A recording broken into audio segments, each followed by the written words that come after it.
Good. How are you? Pretty good. Ashley caught me off guard with this. She messaged me yesterday and was like, I booked a reading for you. And I was like, what? Yeah. Ashley? Yeah, well she's like that, she cares about a lot of people. Oh, I know. And I'm a she'll fan. She's she'll like a big bird. yeah, she'll spread herself out like an octopus, but she thinks she's got like 40 different arms. I And know. mm, She takes on so much, too. yeah, It's she a does. lot. We talked all about that yesterday. We talked all about that yesterday cuz she had a reading from me yesterday. Um so and she had kind of told me a little bit that you were going through a lot in general and that his death is affecting you quite a bit. And so Yeah. to kind of dive into that. So, um, the way that I work is so we'll give you like 15-minute reading and I will record this for you. I do that for all of my clients because the way that I work, I get a lot of really quick information and very, very specific. A lot of times the future can be relevant also. So if things don't immediately resonate, it can sometimes literally be the future because, like, I'm just the messenger boy. I don't always get the memo about what kind of information we're getting. So, but if you want to raise your hand or if you want to like intercede or interject, please by all means do so, because otherwise it'll just kind of be like a smorgasbord going all over the place Okay. for whatever needs to be heard. So, as I said that, I'm actually getting something about a rhinoceros or a hippopotamus or something. Does that make sense to you? And I call my pit bulls hippos. Okay, because like it was either rhinoceros or hippopotamus, but it's like a big African, like gray-skinned creature that's not an elephant for sure. That's cute. Um, he wants to relay to you the same thing he was saying to Ashley yesterday too. His death was, I mean, all people's deaths can be traumatic in a way, but it was fast in the sense that when he crossed over, it was easy peasy lemon squeezy. It was like well lubricated. He was ready. So when we pass on, a lot of us who are blessed or who are lucky, we will have a little bit of like an intermediary space where we can kind of process what happened to us and then we're like allowed through. So it's not like he was yanked, it wasn't like he was rushed through or anything like that. He had enough time to kind of grasp, okay, I'm gone. And getting all that sense of relief as soon as he came through. He had like a dog that he was really close to meet him on the other side, along with his grandma and his grandpa and like a lot of other people. Um, Interestingly enough, his mom, she's not dead though, but she's very in touch. Like that whole Kenchari family, they are super sensitive and they pick up on everything.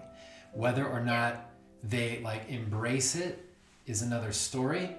And that's why drugs and alcohol and like addictions and like wanting to be alone are like common threads in the family. But Alex was a little different because he was very good at masking and hiding the pain that he felt on the inside, but very few people could actually like pick up on that. But he didn't like it that anybody could feel his pain because he felt while he was alive, it's different now, but he felt that he was almost responsible for what grief other people feel that he saw was his problem and his fault.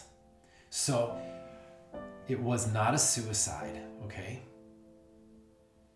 And a lot of us kind of like know that. We deep down kind of feel that. Because as soon as like I was starting to talk about him yesterday, he gave me like a big, it was not me who did it. well, by that I mean it was not intended. He did not say, I want to kill myself, I'm going to do it now. Okay, so there was like a line of circumstances that like led up to him crossing over, and the specifics on it are going to unfold. It's like, you know how some things happen just for a reason, and when you look back on it, you're like, wow, that really makes sense a lot now, but it did not make one bit of sense then. So you appreciate... I'm trying to tie into one another and connect, kind of. Absolutely. So I'm getting like, with his passing, there are multiple, I don't want to say secrets, but it's not really a secret. It's like multiple discoveries to be unearthed in due time within 1 to 2 years. Not just for Ashley, but for you and for a lot of his other, like his buddies too. Like they're all connected. It's like he's healing you guys from the other side, or he's playing a role in like Easter egg hunt, or like breadcrumb, like in your own unique paths of life. Because when we pass on, a lot of us, when we pass on, he could kind of pick it up while he was alive too, but we're on different paths. We have different experiences to be had, and they take us in different areas in life. That's the point to life. It's to experience what we need to experience so that the soul can develop more. It can grow. And with you, it's related to animals, because you've got like a special spot in your heart with animals. You've always been able to like communicate with animals, actually, a lot more succinctly than with human beings, which is why they are your sanctuary. Even like strangers, even animals that you don't have acquaintance to, you can make friends with them really fast. Yeah. It's because they get you. And I'm seeing parrots when I say that. 1 second. I'm chasing my paraplegic dog real quick. Come here. Does he like hot dogs? Do what? Does he like hot dogs? That one? They both do. Honestly, they're kind of piglet. I literally just saw a hot dog, and I heard, "You ain't nothing but a hound dog." Like as I was like, say that. It's really funny. Like Elvis? Yeah. My grandma loved Elvis a lot, and I always played Elvis a lot with a particular racehorse that Alex rode. That Wow. him and I were really, really close because of named AP is Loose, and I can honestly say that was probably the only racehorse I ever played Elvis around. So. Was he black? He was a dark bay though. So, I mean, in certain lighting he could look darker, but he was just really dark brown. Well, you've always had an affinity for horses. Yes. You might have even literally had a past life as a horse. That might be what I'm picking up, because I respect you with the dark brown horse, but that's not what I'm seeing. I'm seeing a black horse, a black stallion. I used to have one. Did you? It's kind of wild. He was barely tame. He was a stallion racehorse that I had, and he had a temperament, and his name was Moonlight Graham. I had him when I was 18. He wants to say thank you because he now realizes how much work you guys put into him, how much care and consideration you had for him when he was a total dick. He didn't get it. He didn't get it at that time. Some animals get it, some don't. It's like I tell everybody, like I don't put myself off as an animal communicator, although I definitely do very often. But you ever look into like the eyes of a dog and you're like, you were definitely a human before? Oh yeah, the two that I've got right now, I'm like, these aren't animals at all. A lot of times. There's two person spirit there, it feels like. Literally, yeah. That's because that soul has experienced what it's like to be a human and or to develop, to honestly live enough times to experience a lot of compassion and a lot of deeper levels of care and understanding and sympathy and whatnot. And then there's other beings, sometimes they're people too, as well as animals, that are kind of like freshies. And you can tell how they are because they don't really have that like sense of what's going on around them, and they're just here to like see what they can do, and they test their limits. And I'm seeing goats right now as I say that, because there are some like dumb goats that you knew, or you're just like, you guys are dumb, but they would like try everything. They try to eat this and like almost kill themselves. They try to like jump off a ledge, almost hurt themselves. It's like, that's the sense that I get. Those are fresh souls. Those are like, not in a bad sense or anything, but they used to be demons before. So they used to be non-human spirits that were never incarnate into a body. And so they were kind of like, ooh, this is cool, I got a body, what can I do with that? And they just like fling it at life. Because they don't have that much experience like cherishing the vessel. Right, not really respecting what they have managed to get. Right, I mean there's always some animals like sheep, for example, they'll just like jump off a ledge if they could. Some dogs are like that too. I mean, I've definitely met, some people are like that. My female pit's kind of like that, but I definitely think she's a person inside of her too at the same time, because she you can see it when you look in her eyes. Well, she wants to wear a cape and a helmet. She might as well. Cause like it's giving me Daredevil vibes, where like old-timey carnivals, they would launch themselves out of a cannon, and she just likes that. Yeah, she likes that adrenaline rush of feeling alive. Don't do that. That's horrible if that's the case. I know. Some people are like that. I'm definitely not one of them. My best friend in high school, I agreed to go with him in Valley Fair, and he's an adrenaline junkie.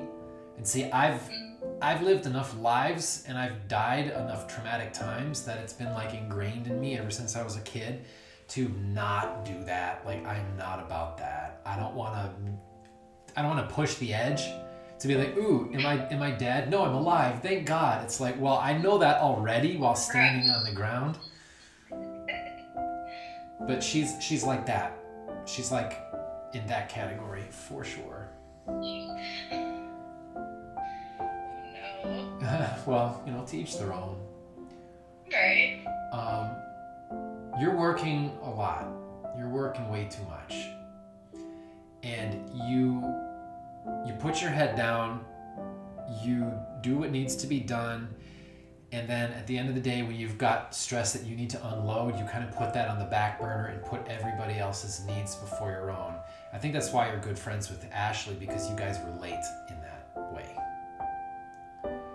But your own team, your own guides are saying, give yourself time of day. Give yourself like 15 minutes to grieve, at least. Because you're like distracting yourself from how you feel. Yeah. With work. You're like a workaholic. You've always been that way though. You've always like just worked yourself through things, and it's almost like a comfort for you. Because you're like, well, I'm going to be useful in my time. At least if I'm going to distract myself, I'm going to be useful. So you've never been like a proponent for drugs or anything else like that. You can see why people do that, and you have plenty of friends who are addicts of some sort. But you yourself, it's almost like your addiction is work. Yeah, that makes sense. It's a tricky addiction, because it's like, hey, it's doing something for me. And we live in a culture where people condone that. They're like, hey, look at her, she's such a hard worker. Right. But you don't need to work hard to get what you're deserving of. But you've got this sense that you have to work hard to get what is owed of you, or to get what you're rudimentarily deserving of, like bare basic kind of stuff. Because I see you as like having like kind of like a basic life, not in a bad way, but with extra savings in case there's going to be a rainy day. So it's like you don't treat yourself is what I'm getting. You let yourself kind of like have as basic of a life as possible, and you hide behind the guise of like, I'm modest. I'm not gonna flamboyantly splurge on something or like express something really bold and loud to other people. Which is okay, but it's like you use that as an excuse to not enjoy life. You're almost kind of like a Buddhist monk in a sense. Where you're like, I'm not gonna enjoy anything. There is nothing. I am nothing. But you're like, let's work. And I hear Rihanna right now, that song. So Alex definitely wants to see you, but it's not just Alex, it's like your whole family on the other side too, your grandma. Something about gingerbread cookies or something? They're like frosted gingerbread men. That's what I see right now. It might not be with grandma, but I'm just seeing that as I'm talking about grandma. I don't know. She baked a lot. I mean, she definitely was a big baker. Like around Christmas time, did she make people like buckets of cookies or something? Oh, made all kinds, yeah. All kinds. That was her escape. Like a lot of times the apple don't fall too far from the tree. Like it runs in our families, especially if we're sensitive people and we're human beings and we live in a society. It's why we always want to escape somewhere. Like, and I've had mine my whole life too.